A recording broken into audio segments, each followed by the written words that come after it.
हमारे नए घर का काम लगभग पूरा हो गया था, इसलिए मैं उसे देखने जाया करता था। मेरे घर से नए घर की दूरी 20 किलोमीटर की थी।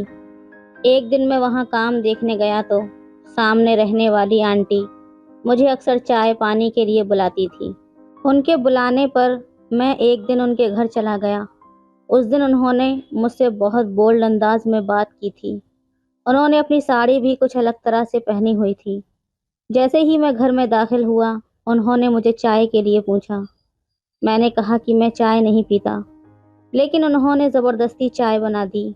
जब उन्होंने चाय दी तो मेरे हाथ पर हल्का सा हाथ फेर दिया। उस वक्त मुझे कुछ अलग ही महसूस हुआ।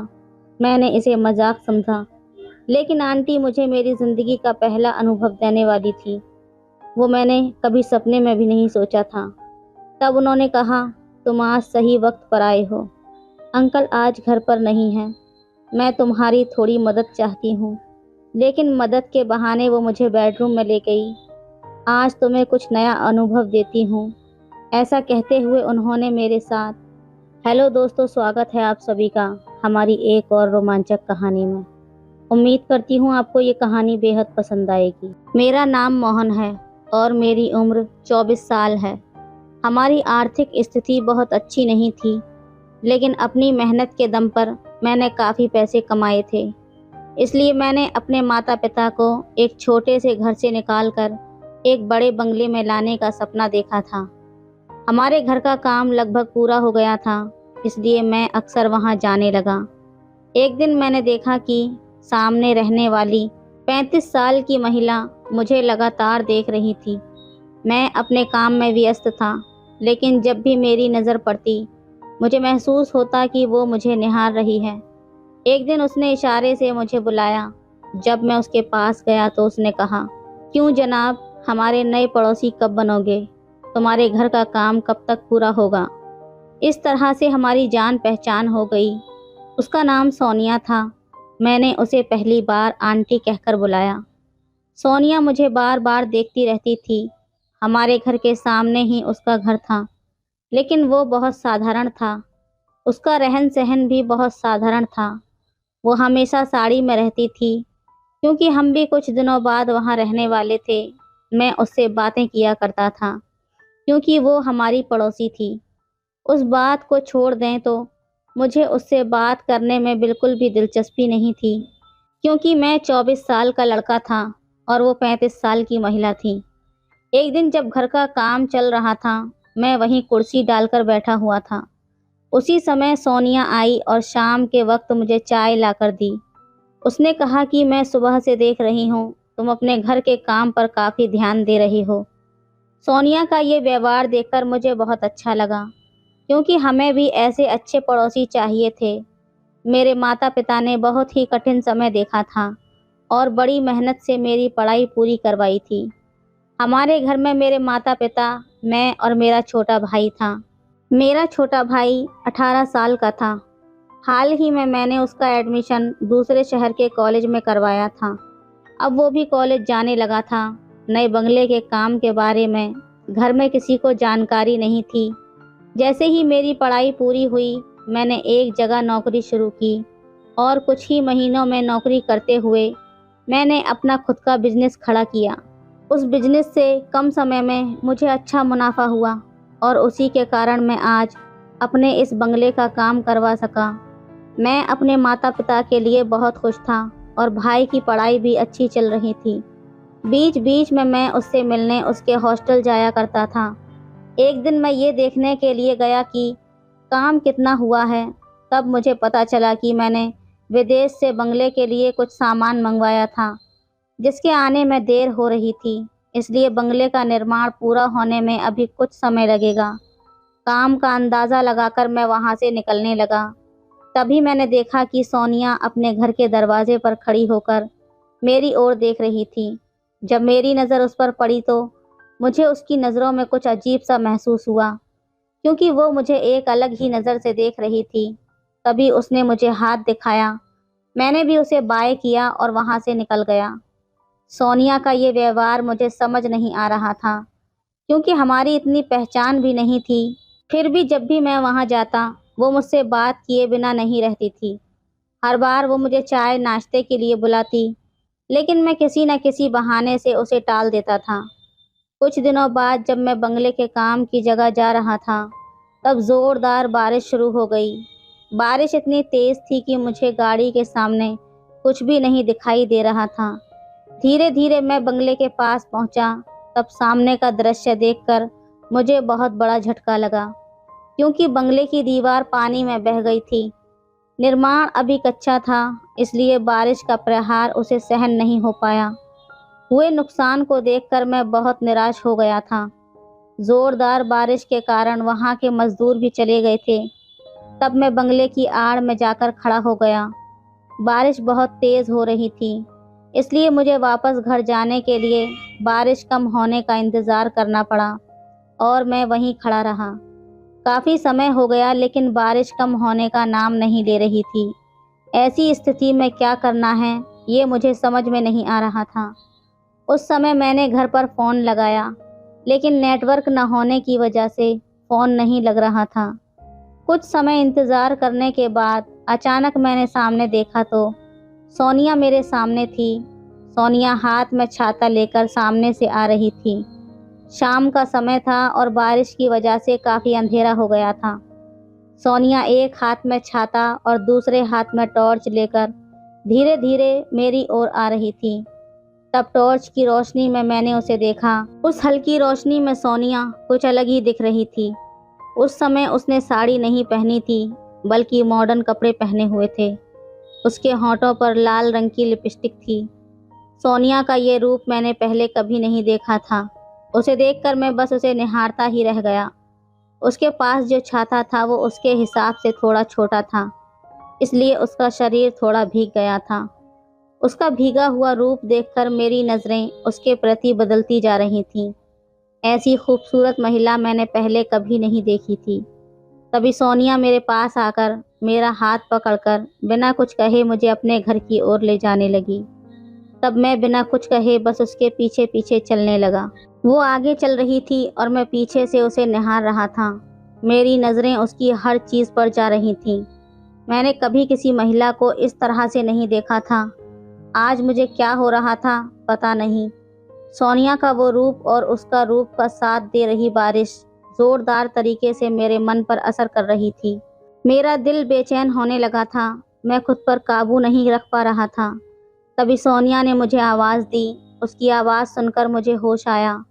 उसने कहा, मोहन, तुम ऐसे इतनी बारिश में क्या कर रहे हो? इतनी तेज़ बारिश में इस तरह रुकना ठीक नहीं है। तब मैंने उससे कहा कि मैं बारिश का कम होने का इंतज़ार कर रहा था, क्योंकि मुझे घर जाने में बहुत देर हो गई है, लेकिन इतनी तेज़ बारिश की वजह से मैं यहाँ ही रुक गया। तब सोनिया ने कहा, मोहन, मैं तुम्हारी पड़ोसी हूँ, तुम मेरी मदद ले सकते हो। पड़ोसी मुश्किल वक्त में काम नहीं आएंगे तो कब आएंगे? जब मैं मुस्कुराया तो उसने कहा कि ये घर अपना ही है, ऐसा ही समझो। उससे बात करते हुए मैं नज़रें झुकाकर बात कर रहा था, लेकिन जब मैंने सर उठाकर उसकी तरफ देखा तो मुझे उसके रूप को देखकर अंदर कुछ अलग ही महसूस हुआ। उसकी सुंदरता बहुत मनमोहक थी और उसने मेरे दिल को बहुत भाया। लेकिन मैंने खुद को संभाला, क्योंकि मुझे पता था कि सोनिया की शादी तो ज़रूर हो चुकी होगी। उस वक्त मैंने उससे कहा, आंटी, आपने मेरी मदद की, इसके लिए धन्यवाद। तब सोनिया ने कहा, मोहन, मुझे आंटी मत कहो। अभी मेरी शादी हुई है। मेरे पति कुछ दिनों के लिए बाहर काम पर गए हैं, इसलिए मैं यहाँ पर अकेली हूँ। और आगे से मुझे आंटी कहकर मत पुकारना। हमारे बीच उम्र का थोड़ा सा ही तो अंतर है। और हाँ, आगे कभी मदद की ज़रूरत हो तो मुझे ज़रूर आवाज़ देना।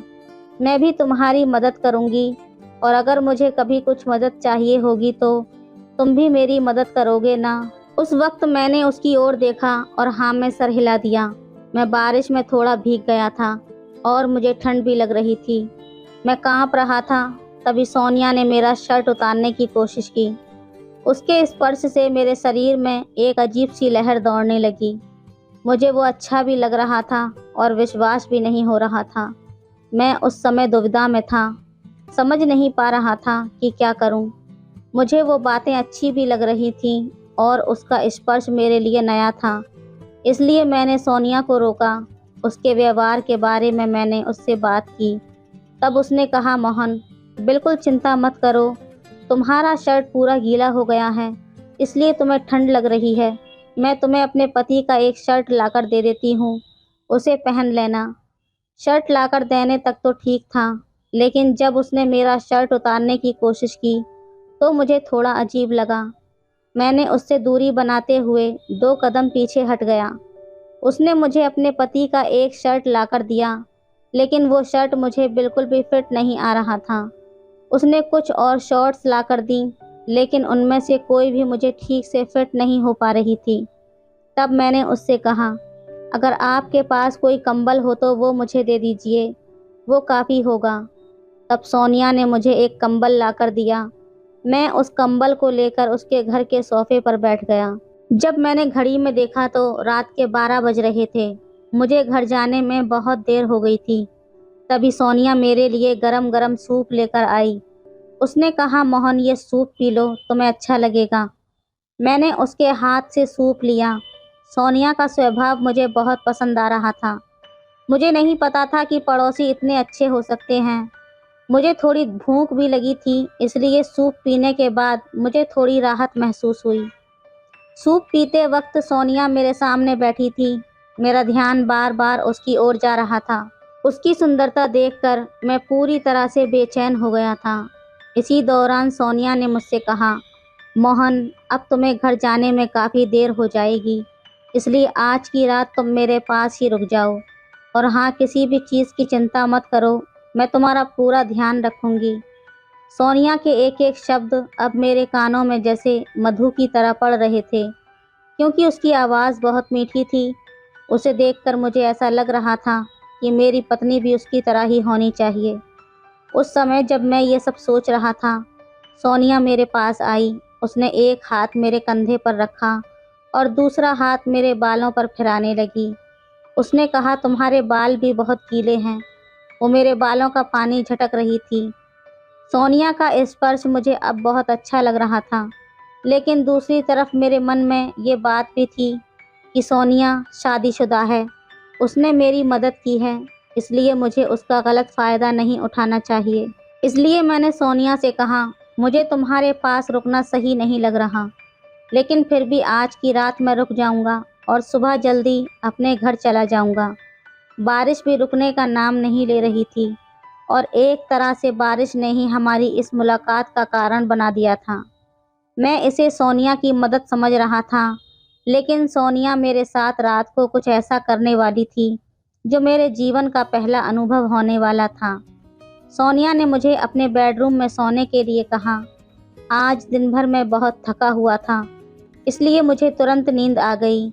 जब सुबह मेरी आंख खुली तो मैंने देखा कि सोनिया मेरे बगल में सो रही थी। उसका हाथ मेरी छाती पर था। उसे इस तरह अपने पास देखकर मैं थोड़ा दूर हो गया। वो रात की स्थिति में थी और उसी स्थिति में मेरे बगल में आकर सो गई थी।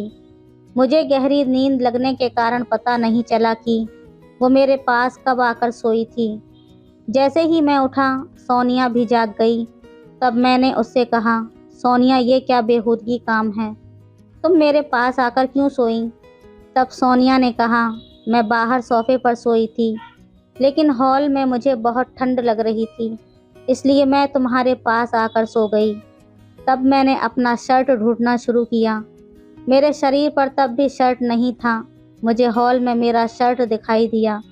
मैं अपनी शर्ट पहनकर जल्दी से उसके घर से निकल गया और अपनी गाड़ी में बैठकर अपने घर पहुंचा। घर पहुंचकर मैंने अपने माता पिता से कहा कि रात को बारिश हो रही थी, इसलिए मैं हॉल में ही थोड़ा रुक गया था। नहाने के लिए जब मैं बाथरूम में गया और शर्ट उतारी तो मैंने आईने में जो देखा, उसे देखकर मेरे पैरों तले ज़मीन खिसक गई। मैंने ध्यान से देखा तो मेरी छाती पर लिपस्टिक के निशान थे और मेरी पैंट भी थोड़ी ढीली थी। मुझे समझ नहीं आ रहा था कि सोनिया ने ये सब मेरे साथ कब किया। मेरे मन में ढेर सारे सवाल उठने लगे। मुझे लगा कि सोनिया ने मुझे जो सूप पिलाया था, उसकी वजह से मुझे गहरी नींद आ गई थी और नींद में उसने मेरे साथ कुछ गलत किया, लेकिन मुझे कुछ भी महसूस नहीं हुआ। क्योंकि मुझे नींद आ रही थी।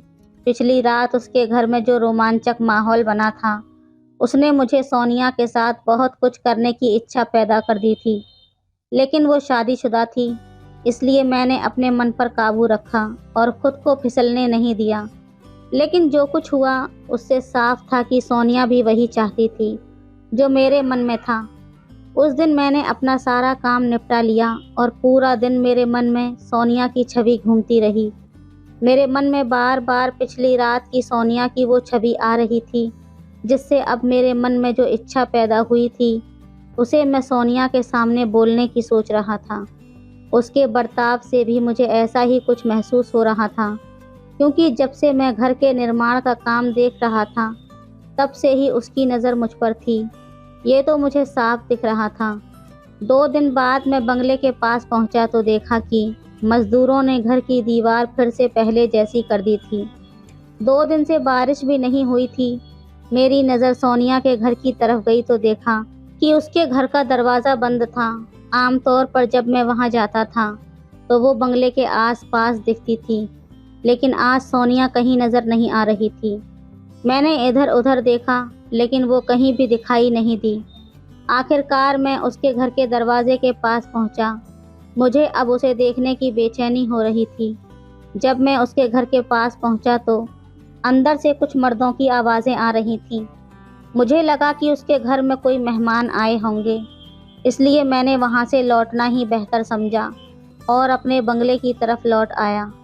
उसे देखने के लिए मेरी आंखें बेचैन हो रही थीं, क्योंकि उससे मुझे पहला अनुभव मिलने वाला था। उस दिन शाम तक मैंने सोनिया का इंतज़ार किया, लेकिन सोनिया घर से बाहर नहीं आई। तब मैं घर की ओर जाने लगा। रास्ते में मुझे मेरा भाई राजू मिला। उसे देखकर मैं हैरान हो गया, क्योंकि उस रास्ते पर राजू को देखना मेरे लिए बहुत ही हैरान करने वाली बात थी। मैंने उसके पास जाकर गाड़ी रोकी तो वो मुझे डरा हुआ नज़र आया। मैंने उससे पूछा, राजू, तुम इस वक्त यहाँ क्या कर रहे हो? तुम्हें तो इस समय हॉस्टल में होना चाहिए था। तुम आ रहे हो इसकी भी कोई खबर नहीं दी। तब राजू ने कहा, भैया मैं आपको सब कुछ बताऊंगा, लेकिन पहले हमें घर चलने दो। मुझे बहुत भूख लगी है और कई दिनों से मुझे माँ के हाथ का खाना खाने की इच्छा हो रही है। राजू की बात सुनकर मैंने उसे गाड़ी में बैठाया और घर आकर उसने खाना खाया और तुरंत सो गया। उस रात भी मुझे नींद नहीं आ रही थी। मैं बार बार करवटें बदल रहा था।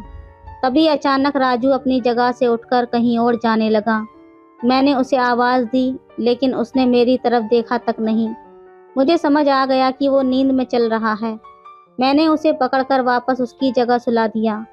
अगले दिन मैंने ठान लिया कि कुछ भी हो जाए मैं सोनिया से मिलूंगा, क्योंकि बिना मिले मुझे उससे चैन नहीं मिल रहा था। मैं फिर से बंगले के पास पहुंचा और काम कितना हुआ ये देखने लगा। तभी अचानक सोनिया वहां आ गई। आज वो साधारण साड़ी में आई थी, लेकिन उसे देखकर मुझे पिछली रात की उसकी वही छवि दिख रही थी। आज साड़ी में सोनिया बहुत ही सुंदर लग रही थी। जिस तरह से वो उस रात मुझे दिख रही थी, मुझे सोनिया अब दिल से पसंद आने लगी थी। मैं उसके ख्यालों में डूबने ही वाला था कि तभी सोनिया बोलने लगी, मोहन, मुझे तुम्हारी थोड़ी मदद चाहिए। क्या तुम मेरे साथ चलोगे? सोनिया को किस चीज़ में मदद चाहिए, ये तो अब मुझे साफ दिखाई देने लगा था। इसलिए मैंने बिना कुछ सोचे उसे हाँ कह दिया। तब उसने कहा, हमें थोड़ा बाहर जाना है तो तुम मेरे साथ चलो और हम मेरी स्कूटी से वहाँ जाएंगे। मैं तैयार हो गया। कुछ देर बाद सोनिया तैयार होकर आई, और जब वो तैयार होकर आई तो मैं तो उसे देखता ही रह गया। मैं उसके साथ स्कूटी पर बैठा और हम निकल पड़े। कुछ समय बाद हम एक चौल के पास पहुंच गए। वो चौल काफ़ी बड़ी लग रही थी। मैंने सोनिया से पूछा, सोनिया, तुम मुझे कहाँ लेकर आई हो? तब सोनिया ने कहा, मेरे घर के पास मेरी थोड़ी इज्जत है, इसलिए मैं तुम्हें यहाँ लेकर आई हूँ। यहाँ मेरी एक सहेली का कमरा है। मुझे कमरे पर ले जाने वाली थी, यानी आज मेरे मन में जो इच्छा थी वो 100% पूरी होने वाली थी। यही सब सोचकर मैं उसके पीछे चल पड़ा। स्कूटी से उतरकर सोनिया चलने लगी और मैं उसके पीछे जा रहा था। चौल के एक कोने में एक कमरा था। सोनिया उस कमरे में गई और मैं भी अंदर चला गया। कमरे में देखा तो वहाँ एक बिस्तर था और उसके बगल में एक पानी का मटका रखा था। तब सोनिया बिस्तर पर जाकर बैठ गई। कमरे की हालत देखकर मुझे लग रहा था कि वहाँ बहुत अंधेरा और शांति थी, लेकिन मेरा पूरा ध्यान एक ही चीज़ पर था और मैं उसे जल्द से जल्द अनुभव करना चाहता था। मैं बिस्तर पर बैठ गया। अगले ही कुछ पलों में कमरे में 4 हट्टे-कट्टे लोग आ गए। उन्हें देखकर मैं थोड़ा असमंजस में पड़ गया कि यहाँ क्या हो रहा है। मैंने देखा कि उन 4 लोगों में से 2 के पास कैमरे थे और तभी कमरे में बड़ी लाइट्स जल गई। कमरे में काफ़ी बड़ी लाइट्स थीं। मैंने सोनिया से पूछा, सोनिया ये सब क्या हो रहा है? लेकिन सोनिया कुछ भी बोलने के लिए तैयार नहीं थी। उसने अपने मुंह पर स्कार्फ बांधा हुआ था। मैं उससे ये सब पूछ ही रहा था कि तभी एक मोटी और भारी भरकम महिला वहां पर आई और मेरे पास आकर बैठ गई। एक तरफ सोनिया थी और दूसरी तरफ वो महिला। मैंने जोर जोर से चिल्लाकर पूछा, यहाँ क्या चल रहा है? तब उन चारों में से एक ने कहा, तुम कितना भी जोर से चिल्ला लो, इस कमरे से बाहर कोई आवाज़ नहीं जाएगी। तब मैं समझ गया कि मेरे साथ कुछ बुरा होने वाला है। तभी उनमें से एक व्यक्ति ने एक बड़ा सा रामपुरी चाकू निकाला और मेरी तरफ बढ़ा दिया। उस समय मैं बहुत डर गया था। उस व्यक्ति ने कहा, अब तुम्हें वही करना होगा जो हम कहेंगे, नहीं तो तुम्हें अपनी जान से हाथ धोना पड़ेगा। मैं बहुत घबरा गया था। मुझे समझ आ गया था कि मैं गलत चीज़ में फंस चुका हूँ। मैंने अपनी इच्छा पूरी करने के लिए सोनिया का पीछा किया था, लेकिन ये बात अब मेरी जान तक पहुँच गई थी। इसके बाद सोनिया और उस महिला ने मेरे साथ अनुचित हरकतें करनी शुरू कर दी और कैमरे वाले लोग पूरा शूट कर रहे थे। मुझे समझ आ गया था कि मुझे फंसाया गया है। तभी कमरे का दरवाज़ा खटखटाया गया। जब दरवाज़ा नहीं खोला गया तो वो बाहर से तोड़ दिया गया। सोनिया पुलिस को देखकर बुरी तरह से डर गई थी। पुलिस ने उन सभी लोगों को गिरफ्तार कर लिया। ये एक गैंग थी जो महिलाओं को जाल में फंसाकर कम उम्र के लड़कों से लाखों रुपए की मांग करती थी। सोनिया ने मेरे छोटे भाई के साथ भी यही किया था और वो इसका शिकार बन चुका था। इसलिए सोनिया को फंसाने के लिए हमने ये प्लान बनाया था। राजू ने मुझे उसके साथ हुई सारी बातें बताई थीं। उसने बताया कि हॉस्टल से घर आते समय सोनिया ने उसे भी अपने झांसे में फंसा लिया था। असल में सोनिया उसका असली नाम नहीं था।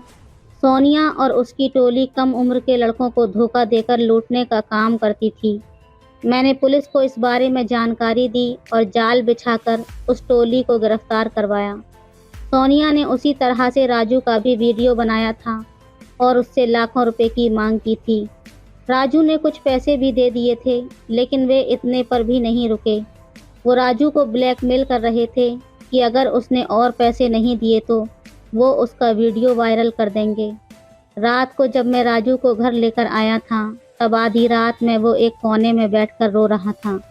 तब मैंने उसे विश्वास में लेकर सारी बातें पूछी थीं। उसने हिम्मत जुटाकर मुझे ये सब बताया। उसी की हिम्मत की वजह से मैं सोनिया का पर्दाफाश कर पाया। हमारे बंगले के सामने जो उसका घर था वो उसने किराए पर लिया था, और वो भी झूठी पहचान दिखाकर। आज मेरे भाई को इस घटना का बहुत बड़ा मानसिक आघात हुआ था। वो अनजाने में ही डिप्रेशन में चला गया था और उसे संभालने में काफ़ी वक्त लगा। सोनिया और उसकी टोली को मैंने अच्छी तरह सबक सिखाया। समय पर यह बात मेरे सामने आ जाने से मैं राजू को बचाने में सफल हो गया। नहीं तो उसके साथ और क्या क्या हो सकता था, इसका मैं अंदाज़ा भी नहीं लगा सकता। अनजाने में मैंने कई और युवाओं को भी इस तरह के धोखाधड़ी से बचाया था। सोनिया और उसकी टीम की खबर सामने आते ही कई युवाओं ने कबूल किया कि उनके साथ भी इस तरह की घटनाएं हुई थीं। दोस्तों, किसी के मीठे शब्दों में आकर तुरंत भरोसा ना करें और अनजान लोगों पर जल्दी से विश्वास ना करें, क्योंकि आपकी मासूमियत का फ़ायदा उठाने के लिए ऐसे बहुत से लोग तैयार बैठे हैं। इसलिए सतर्क रहें ताकि आपकी स्थिति राजू जैसी ना हो। तो दोस्तों, ये थी आज की कहानी। आपकी क्या राय है इस कहानी पर हमें कमेंट में ज़रूर बताएं। वीडियो अच्छी लगे तो लाइक करें, शेयर करें, सब्सक्राइब करें। धन्यवाद।